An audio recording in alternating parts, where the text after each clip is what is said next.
At the table is our favorite history person, Rebecca Wishnevski from the Kentucky Historical Society. She's the museum programs coordinator. Hey, Rebecca. Hi, guys. Guys, it's so great to be back. Welcome back. We missed you, too. Well, you are here to tell us about something called Hello Girls.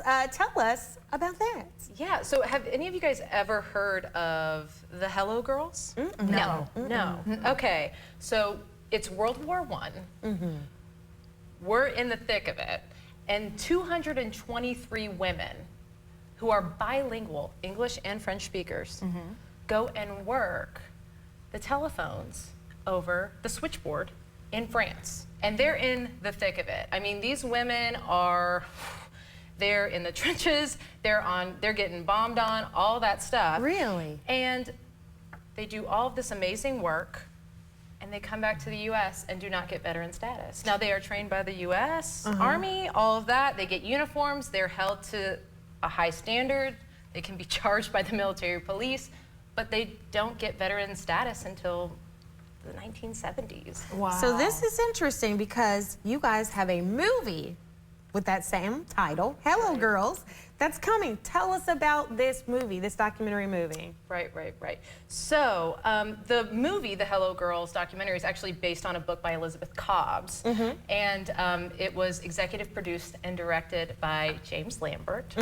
And it really focuses on what these women went through, how they were chosen, because thousands of women flooded to help in the war effort. And I don't know about you guys, but when I think about women helping in the war effort, I think World War II, I think Rosie the Riveter.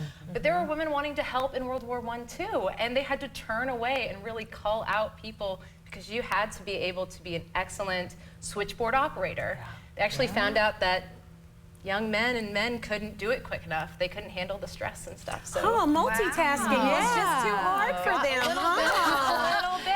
Bring in the women. Hello, girls. Yeah. So this is really a story about a two-front battle, right? So one actually to win the war and one to be recognized. So Right. tell us about that. Right, so of course these women go overseas, do excellent work. Some of them are asked to stay longer and some of them do. But when they come back, they notice that they're not getting veteran status. And with that status, they're not getting, you know, the things that go along with benefits. that. Right. Like Yeah. the benefits, exactly. Any of So it doesn't get a lot of press. They keep pushing and pushing until, I mean, for some of these women, it's 60 years. So there's only a handful of them surviving to actually see it come to fruition. So tell us, does this story have any Kentucky connections? It does. It does. Actually, a young woman by the name of Darnaby Hinton went overseas, and she is from Woodford County. She went from Versailles, Kentucky to Versailles, France. Oh, that's hilarious. Yes. So she was a very well-to-do lady.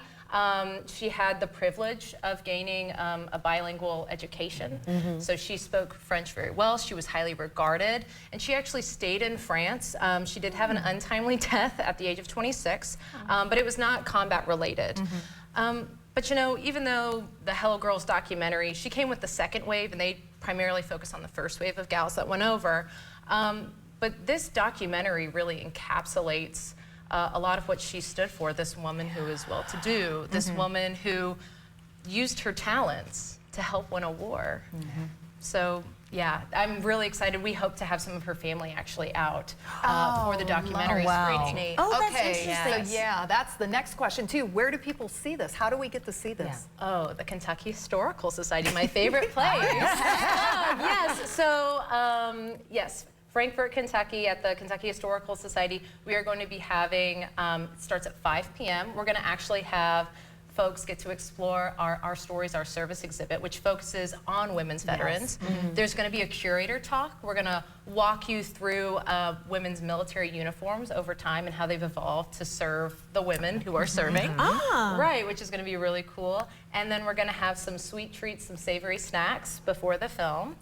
You're speaking our language right there. Right, I know, charcuterie galore, ladies, I promise. Awesome. I wouldn't cheat you on that, yeah. So, and then 5:30 to 6:30, we're gonna have the film, and then all the way from our nation's capital, we're gonna have James Lambert Terrace who actually directed. Okay. He's going to come and do a Q&A with us. I so love if that. if I don't answer your questions here, come and ask James, because he'd be happy to answer them. And this is November 3rd, so this Friday. This Friday. And we kick off at 5, but veterans get in free. Free for veterans. good. We want you to be here. You don't have to be a lady either. Any kind of veteran, just come on down. But it is $15 for members, $25 for non-members. But once again, you're getting that curator talk. You're getting to explore the museum in the evening. You're getting those savory sweets that we love. And of course, a great film and hopefully a really great discussion. Yeah. So you guys are obviously going all out for this. Trying, yeah, for sure. Hey, anytime you have charcuterie, you're going all out. There you go. But is the film traveling? Is that how we got it, or how did we get it here at the That's a good Historical question. Society? Yeah. Well, it all really sparked from this exhibit, Our Stories, Our Service, that focuses on women's veterans and wanting to talk more about their struggle. And even now, like I've learned so much through this entire experience of reaching out. But we reached out to James, and he was more than happy to come out and talk. And he's done a lot of amazing work. He's also focused and done documentaries on the 688, which is a corps of black women who went over during World War II to actually clear the backlog of postage. And they did it, of course, way under the time that the Army had originally docketed for them. They got their work done quick. Once again, women are efficient. Yes. So he's really doing a fantastic job of lifting up these women, sharing these marginalized stories that have just been on the fringes for so long. Yeah. Well, Rebecca, thank you so much for sharing with us. And honestly, I could talk about it for another 10 minutes, but we've got to go to commercial. Thank you so much. Of course, thanks.